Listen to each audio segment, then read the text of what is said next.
Hello everyone, I'm Rashmi Prabha and welcome to our channel Combine CS the Extra Step.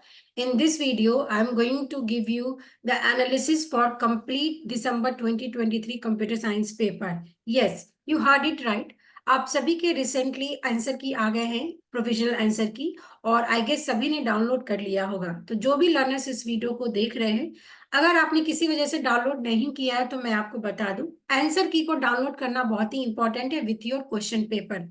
इससे ये होगा कि अगर किसी वजह से आपका एग्जामिनेशन क्वालिफाई नहीं होता है तो नेक्स्ट टाइम के लिए you can analyse what was the mistake that was done in the previous examination, जो आपको अपकमिंग एग्जामिनेशन में रिपीट नहीं करना है। ठीक है, तो जिन्होंने आंसर की या अपने क्वेश्चन पेपर को डाउनलोड किया है उनसे ये रिक्वेस्ट रहेगा कि अगर आपको ऐसा लगता है कि एग्जामिनेशन आपका क्वालिफाई नहीं होता है तो आप अभी से प्रिपरेशन शुरू कर दीजिए फॉर द जून 2024।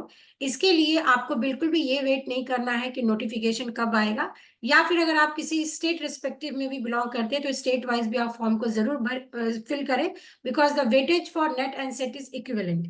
इसके बाद चलिए हम बात कर लेते हैं कि अगर किसी वजह से अगर किसी स्टूडेंट ने डाउनलोड नहीं किया तो वो आप क्या करें। तो बिल्कुल ही मत घबराइए, अभी आपका प्रोविजनल आंसर की आया है। विद इन 10 डेज या विद इन मैं बोलूं विद इन 1 वीक आपकी फाइनल आंसर की रिलीज होगी। बिकॉज अभी क्या हुआ था कि अगर आपको चैलेंज करना है तो कुछ स्टूडेंट ने चैलेंज किया होगा, बट उसको रिवाइज करके विद इन 1 वीक आपका फाइनल की आंसर आएगा।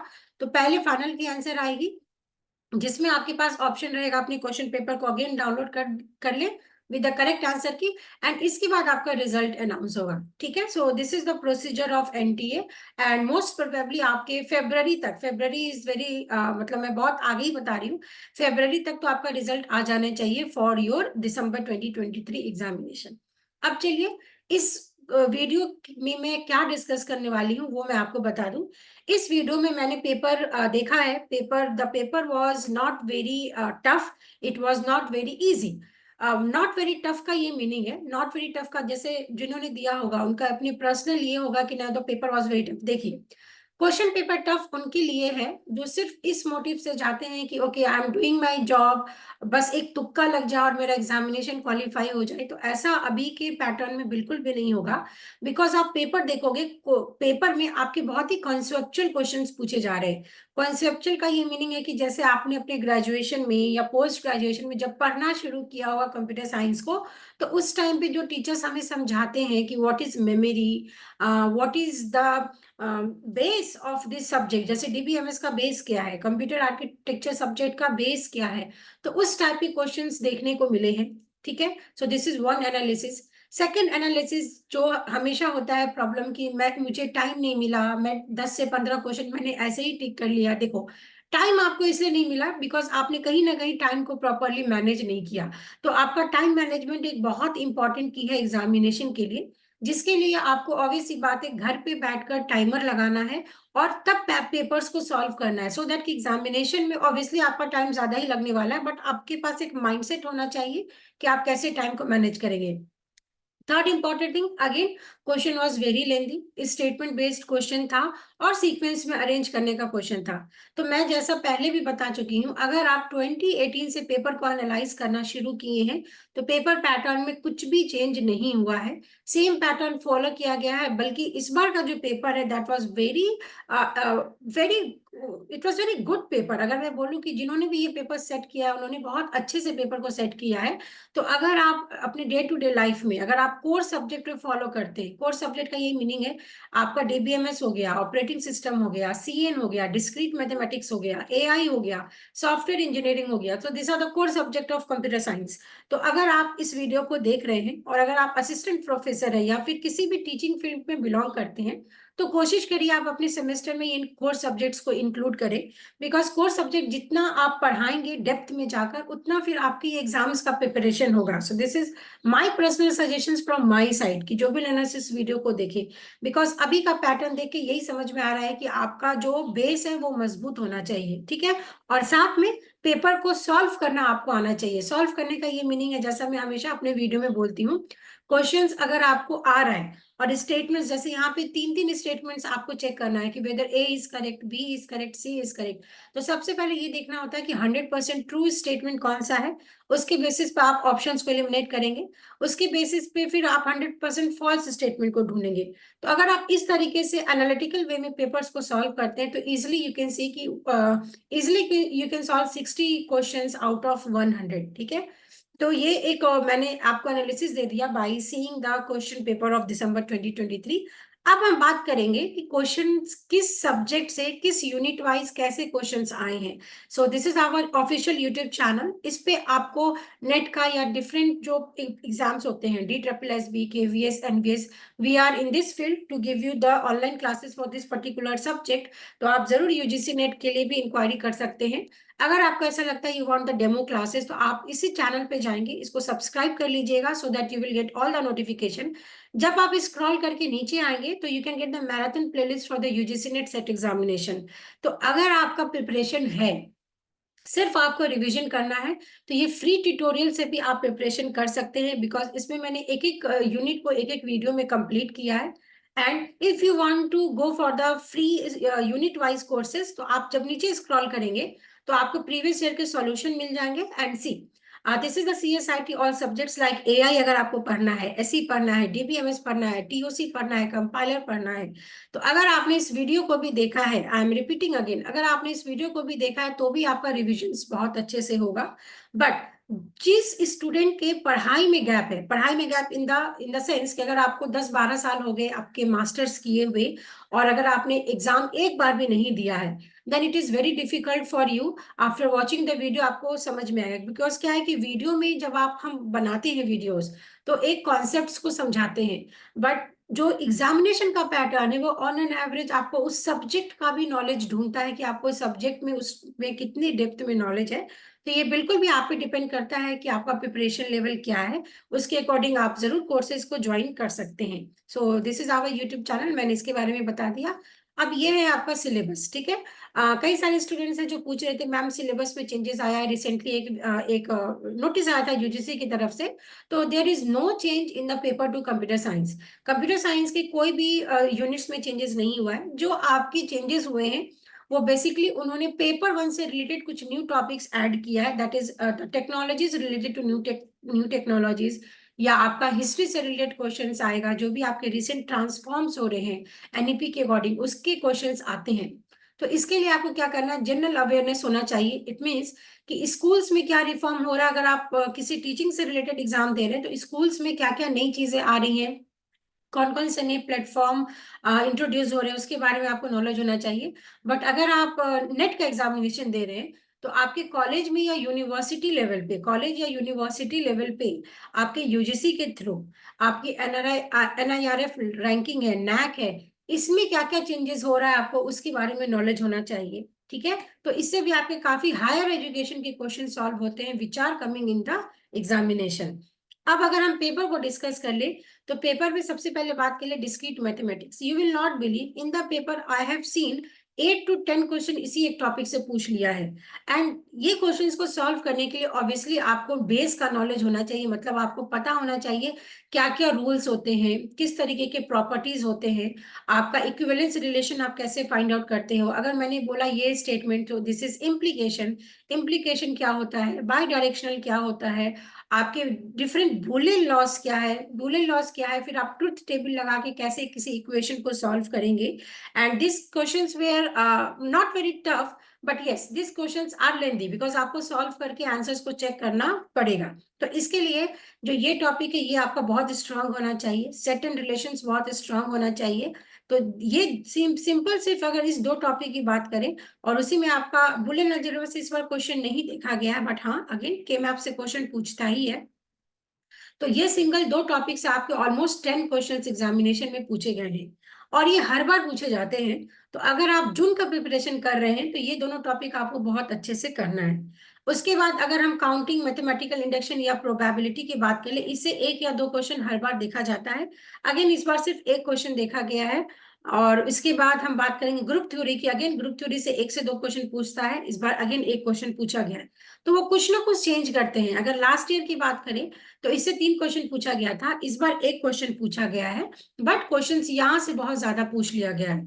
ग्राफ थ्योरी से एक भी क्वेश्चन देखने को नहीं मिला है, to be very frank, but this is again very important topic है ना, तो इसको तो छोड़कर नहीं जाना है। और पेपर इसलिए आपको टफ लगा बिकॉज कई सारे स्टूडेंट होते हैं जो ये छोटा सा टॉपिक छोड़कर चले जाते हैं, optimisation, and this was the question asked in comprehension. अब बिकॉज ये कॉम्प्रीहेंशन में पूछा गया, तो अगर आपने छोड़ दिया तो पूरे पूरे 10 मार्क्स आपके चले जाएंगे, है ना। और पेपर को देखने के बाद मुझे ये समझ में आया कि अगर आपने जनरल मैथमेटिक्स भी पढ़ा है और आपको अगर कोई इक्वेशन बनाने आता है, मतलब मैंने बोला मेरे पास 5 एप्पल है, 5 बनाना है, तो 5x + 5y और इसकी कॉस्ट अगर 10 रुपए है, तो ये एक इक्वेशन बन गया। तो यू विल नॉट बिलीव, आप फिर से इस क्वेश्चन को देखिएगा अगर आपने आंसर की डाउनलोड किया है। आउट ऑफ 5 क्वेश्चन, 3 क्वेश्चन तो सिर्फ अगर आप पढ़ भी लेते तो भी आप सॉल्व कर पाते।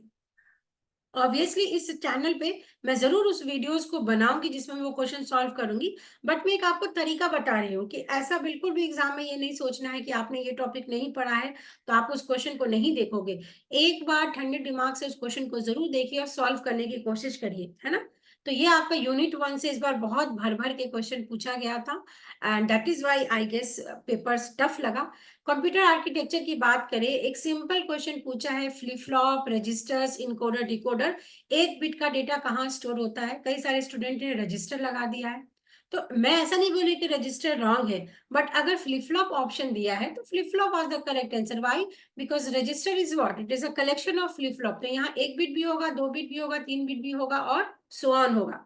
तो इस तरीके का अगर आपको मिस्टेक हो रहा है, इसका मतलब है कि आप कहीं ना कहीं बेसिक्स में लैक हो रहे हैं, तो आप जरूर स्टैंडर्ड्स बुक को उठाइए और ये टॉपिक वाइज पढ़ना शुरू करिए। तो एक क्वेश्चन यहाँ से पूछा गया है, इसमें इसका डेटा रिप्रेजेंटेशन से अगेन एक क्वेश्चन पूछा गया है आपका। और रजिस्टर ट्रांसफर, इस बार माइक्रो ऑपरेशन से आपको क्वेश्चन पूछ लिया एज फॉर एग्जांपल, जैसे मैंने बोला J एंड Z, तो इस इंस्ट्रक्शन का क्या मीनिंग है? सो this is jump statement, jump not with carry 0।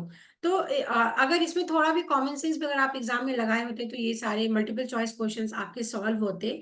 और क्वेश्चन में इसलिए बोल रही हूँ इजी है बिकॉज इस बार आपके रजिस्टर से क्वेश्चन नहीं पूछा गया, पाइपलाइन से क्वेश्चन नहीं पूछा गया, सीपीयू से क्वेश्चन नहीं पूछा गया, जो कि आपका ये बहुत इंपॉर्टेंट टॉपिक है, एड्रेसिंग मोड बहुत ही इंपॉर्टेंट टॉपिक है, पाइपलाइनिंग अपने आप में इसमें एक न्यूमेरिकल क्वेश्चन पूछा जाता है, इससे एक भी टॉपिक थ्योरी भी नहीं पूछा गया और मेमोरी हायरार्की से भी नहीं पूछा गया। तो इसलिए कंप्यूटर आर्किटेक्चर स्टूडेंट्स को डिफिकल्ट लगता है, बट इससे क्वेश्चंस नहीं पूछा गया इस बार एग्जामिनेशन में। तो आप बेसिक लेवल पे तो जरूर कंप्यूटर आर्किटेक्चर को तैयार करें। अगर न्यूमेरिकल नहीं बनता है तो छोड़ दो, न्यूमेरिकल क्वेश्चन कितना आने वाला है, एक क्वेश्चन आने वाला है। तो इस तरीके से आपको अपने स्ट्रॉन्ग पॉइंट्स और वीक पॉइंट्स को एनालाइज करना है कि किस टॉपिक को पढ़ना है, किस टॉपिक को छोड़ देना है। और अभी तो आपके जून के एग्जामिनेशन में बहुत टाइम है, तो अभी तो मैं ये बोलूंगी कि आपको जो सब्जेक्ट डिफिकल्ट लगता है आप उस सब्जेक्ट्स को लेके बैठे, पढ़े, तो वो सब्जेक्ट्स भी आपके कंप्लीट होते हैं। Programming language and computer graphics की बात करें, प्रोग्रामिंग लैंग्वेज अगेन आपके बेसिक क्वेश्चन से पॉइंटर से रिलेटेड आउटपुट वाले, तो वो इजी आए थे, that was not very difficult.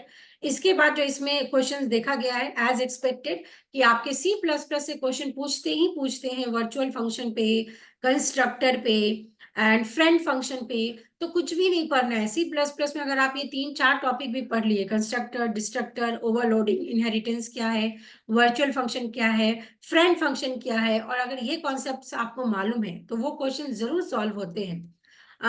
Web programming से क्वेश्चन नहीं देखा गया है। कंप्यूटर ग्राफिक्स अगर हम बात करें, अगेन इसमें बहुत लेंदी सिलेबस है, नहीं पढ़ के जाते हो, बट सुनिए, अगर आप सिलेबस भी पढ़ के गए हैं, as for example line drawing के एल्गोरिदम क्या होते हैं, लाइन ड्राइंग के एल्गोरिदम का ब्रेजनहेम्स होता है, और भी होते हैं, 4 होते हैं। तो आप अगर इसको सिर्फ ये भी लिख लिए होते कि लाइन ड्राइंग के एल्गोरिदम क्या है, आपके पॉलीगन फिल एल्गोरिदम्स क्या होते हैं, बाउंड्री फिल एल्गोरिदम्स क्या होता है, तो इस पे एक एमसीक्यू क्वेश्चन था, अंदर तक तो गया भी नहीं। अगर आप इस हेडिंग को भी तैयार कर लेते हैं फिर भी आप क्वेश्चंस को सॉल्व कर सकते थे। उसके बाद इन्होंने यहाँ से एक पूछ लिया है आपका जेड बफर के बारे में। तो जेड बफर क्या है? वो इस तरीके के जो भी आपके 3D ऑब्जेक्ट्स होते हैं उसके लिए हम यूज करते हैं। तो एक यहाँ से क्वेश्चन आया था इस, तो मतलब बहुत ऊपर ऊपर से क्वेश्चन पूछा है आपके कंप्यूटर ग्राफिक्स में, ठीक है। इसके बाद अगर हम डीबीएमएस की बात करें, डीबीएमएस में बहुत मतलब क्वेश्चन बहुत कम पूछा गया है, और जो क्वेश्चंस पूछा गया है एसक्यूएल से पूछा गया है ना। तो एसक्यूएल में भी अभी जस्ट हमने अपने चैनल पे माई एसक्यूएल की वीडियोस बनाना शुरू किया है, तो आप उसको एक एक करके वीडियोस को वॉच करिए। बिकॉज अगर आपको सिंटेक्स भी मालूम है ना, सिंटेक्स, तो भी आप इजिली ऑप्शंस को इलिमिनेट कर सकते हैं। क्वेश्चंस आपके देखे गए हैं कंस्ट्रेंट पे, जैसे फॉरेन की कंस्ट्रेंट के बारे में पूछा गया है कि अगर यहाँ से डिलीट किया तो कैसे चेंजेस होगा।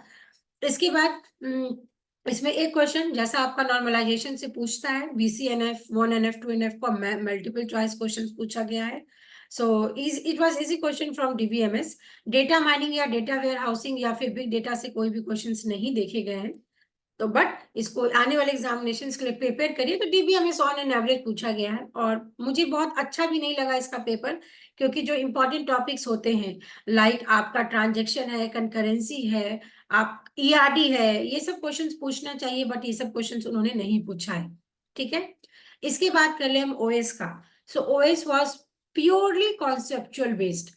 मतलब ओएस का जो फर्स्ट टॉपिक होता है कि ऑपरेटिंग सिस्टम में हम अगर किसी प्रोसेस को लेकर आते हैं, उस टाइम को क्या बोलते हैं, एक्सेस टाइम बोलते हैं, लेटेंसी टाइम बोलते हैं, क्या बोलते हैं, है ना। तो बिल्कुल भी बेसिक क्वेश्चन पूछा है, ये आपको पता होना चाहिए। इसके बाद ये टॉपिक तो अपने आप में हर बार के लिए इंपॉर्टेंट होता है कि आपको प्रोसेस और थ्रेड दोनों में डिफरेंस पता होना चाहिए, और दो क्वेश्चन यहाँ से पूछ लिया है।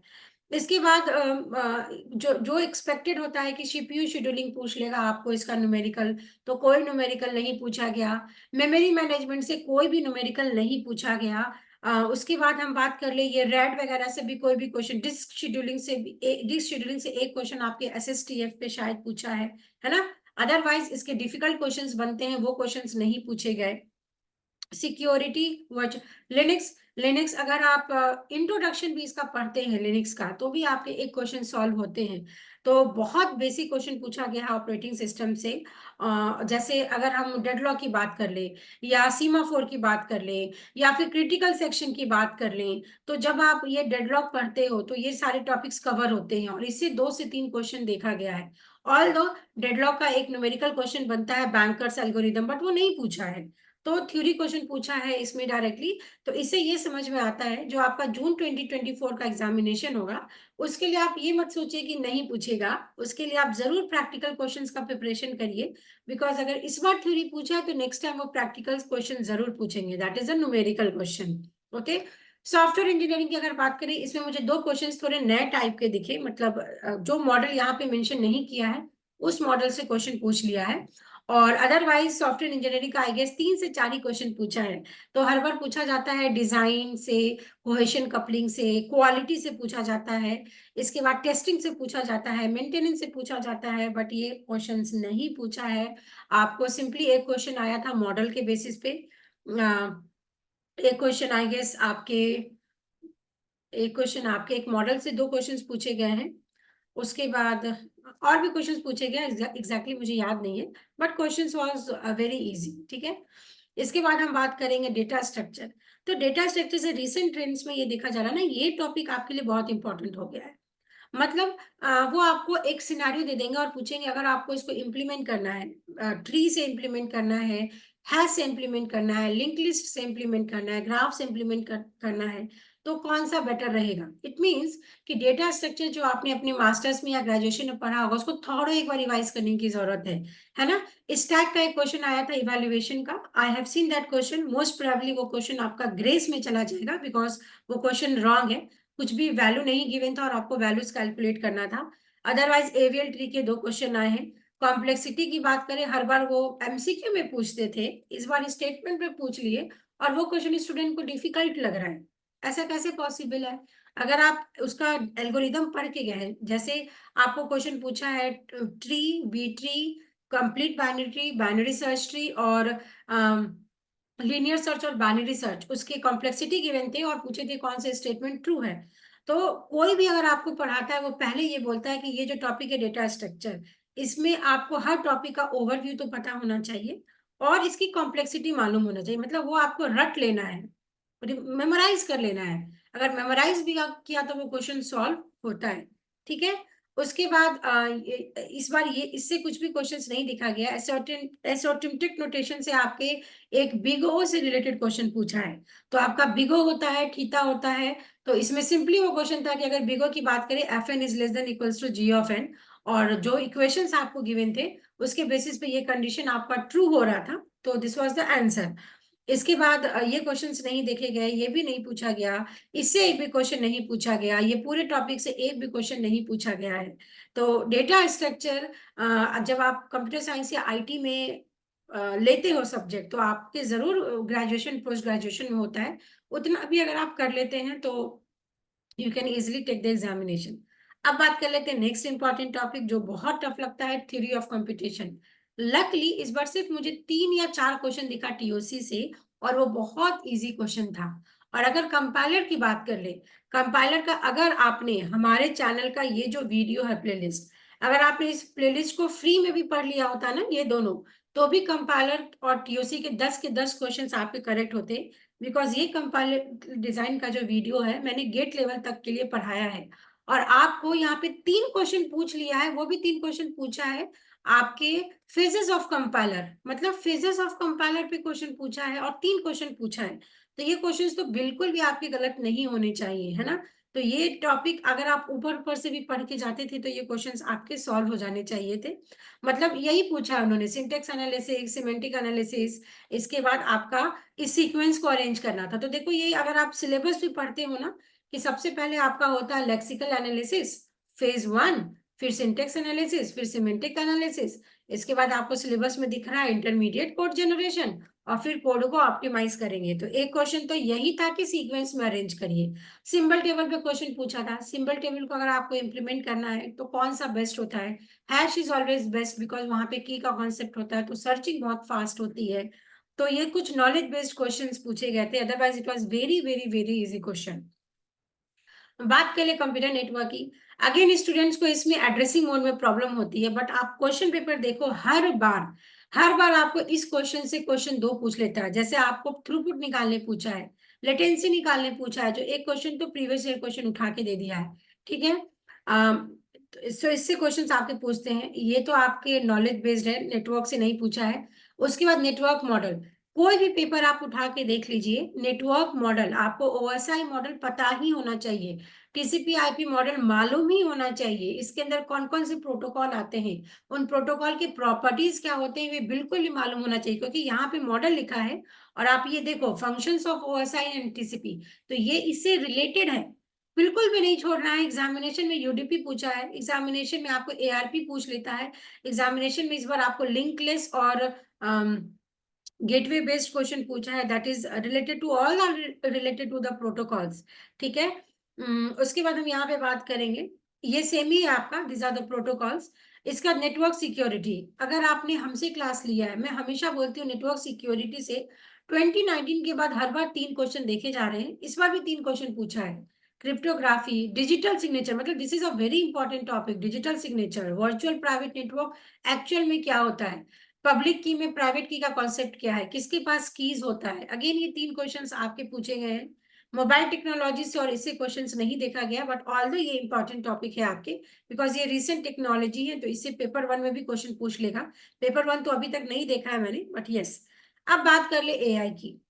अभी मैं एआई के लिए क्या बोलूंगी, अगर आप चैनल पे जाएंगे, एआई एक ऐसा टॉपिक है जिसमें मैंने नेट के रिस्पेक्टिव सारे टॉपिक्स को कवर किया है।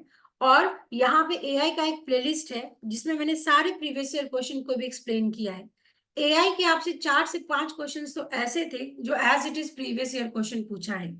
उसके बाद बिकॉज एआई अभी मार्केट में है, डिमांड में है, तो एनएलपी का और जेनेटिक एल्गोरिदम का मैं हमेशा बोलती हूँ कि इसमें थोड़ा सा आप इसमें एडवांस पढ़ने की कोशिश करिए। मतलब जेनेटिक एल्गोरिदम के टेक्निक्स क्या है और टेक्निक्स के फीचर्स क्या है, उन्होंने यहाँ पे लिखा है problem solving uses genetic algorithm. So 2018 से इस पे क्वेश्चन पूछा है, फिटनेस फंक्शन पे पूछा है, जीए साइकिल पूछा है, ये पूछा है। अब ये इसके टेक्निक्स पे पूछ लिया है, जैसे सीक्वेंस में अरेंज करना है आपको, है ना। लास्ट टाइम पूछा था इनके मेथड पे, इस बार उसी मेथड के अंदर का क्वेश्चन पूछा हुआ है। एनएलपी की बात करें, आई गेस एनएलपी से कोई क्वेश्चन नहीं पूछा है, बट यस फर्जी सेट का बहुत ही इजी क्वेश्चन पूछा गया है, जैसे इसके ऑपरेशंस पे क्वेश्चन पूछा गया है और आई गेस उसका आंसर क्रॉस ओवर होगा। तो अब फर्जी लॉजिक भी हमने चैनल पे कवर किया और ज्यादा नहीं, सिर्फ मैंने इसके 2 वीडियो बनाए हैं। So if you will go down CSIT का सब्जेक्ट डेटा साइंस, आपको यहाँ पे मिल जाएगा फर्जी लॉजिक। यहाँ पे कितने वीडियो है? सिर्फ 2 वीडियो है। अगर आप उस 2 वीडियो को भी पढ़ लिए होते तो ये फर्जी लॉजिक के क्वेश्चन सॉल्व हो गए होते। तो इसीलिए मैंने बोला in the starting of this video, and this is a complete analysis of unit 10। And बहुत मेहनत लगती है if you are a educator कि आप रिस्पॉन्स शीट को डाउनलोड करें, सारे क्वेश्चंस को सॉल्व करें। सॉल्व करने के बाद आप ये कंक्लूजन पे आते हो कि क्वेश्चन इजी था, मॉडरेट था या टफ था। जैसे आप देखो, ये क्वेश्चन है क्वेश्चन 53, है ना? ये क्वेश्चन तो PYQ उठा के आपको पूछा है। मतलब greedy best search, recursive best search, A star, SMA star की प्रॉपर्टीज हैं। तो अगर आपको एक दो भी पता है तो आप इजिली इन क्वेश्चंस को सॉल्व कर सकते हो। So this was the complete analysis of computer science paper. I hope ये वीडियो आपके लिए यूजफुल हो, और अगर यूजफुल होता है तो ये वीडियोस प्लीज शेयर करें अपने फ्रेंड्स के साथ जो भी जून 2024 का एग्जामिनेशन अपीयर करना चाहते हैं। तो अगेन मैं समराइज कर देती हूँ इस वीडियो को। सबसे पहली बात है, NTA के साइट पे जाकर आप अपने आंसर की को डाउनलोड करें, क्वेश्चन पेपर को रखें और उसको सॉल्व करना शुरू करें। अगर आपको ऐसा लगता है from the general category if you are getting 84 to 88 total number of questions correct, तो आपके प्रोबेबिलिटी ऑफ एग्जामिनेशन क्वालिफाई का बहुत हाई हो जाएगा। सिमिलरली अगर आप OBC या SC ST या फिर फिजिकली हैंडीकैप्ड है तो आपका और लो हो जाएगा स्कोर, है ना? इसके बाद आपके पास सिलेबस का प्रिंट होना चाहिए। मैंने बता दिया है कि सिलेबस में किस यूनिट से कैसा क्वेश्चन पूछा है और क्या नहीं पूछा है। तो जो नहीं पूछा है वो भी आपके जून 2024 के लिए आपको प्रिपेयर करना है, बिकॉज ऐसा प्रीवियस देखा गया था, न्यूमेरिकल क्वेश्चन पूछा गया, इस बार थ्योरेटिकल क्वेश्चन पूछा है। तो ट्रेंड है कि जून 2024 में अगेन फिर से आपके न्यूमेरिकल क्वेश्चंस बहुत पूछे जाएंगे। और न्यूमेरिकल क्वेश्चंस अगर पूछते हैं तो मुझे ऐसा पर्सनली लगता है कि एग्जाम क्वालिफाई करना आसान है। क्यों? क्योंकि आपने न्यूमेरिकल पढ़ा तो आपको आंसर सॉल्यूशन में मिल जाएगा और इजिली आपका वो ऑप्शंस करेक्ट हो जाएगा। बट अगर इस तरीके के थ्योरी क्वेश्चंस पूछ लेते हैं ना कहीं पेपर को सॉल्व करना थोड़ा डिफिकल्ट हो जाता है। सो this is a complete analysis. जरूर इस चैनल को सब्सक्राइब करके रखिए। अगर आपको ऐसा लगता है you want to join the course, already we have started our classes, now we are going to start with the discrete mathematics. तो आप कंप्लीट कोर्स भी ले सकते हैं, या फिर अगर आपको इतना कॉन्फिडेंट है कि मेरे 2 सब्जेक्ट्स में सिर्फ मुझे प्रॉब्लम होती है, तो you can also enroll for the subject wise. अगर आपको यूनिट यूनिट वाइज प्रॉब्लम है, जैसे AI में प्रॉब्लम है, तो सिर्फ आप AI के लिए भी हमारी क्लासेस को ज्वाइन कर सकते हैं। Otherwise there are lots of demo videos to see how we are taking the online classes, and you can also start your preparation at your end. आज की वीडियो में इतना ही रखेंगे। I hope this video is useful to you. So please subscribe to our channel and press the bell button so that you will get the notification for all the recent upcoming videos. Thank you so much for watching us.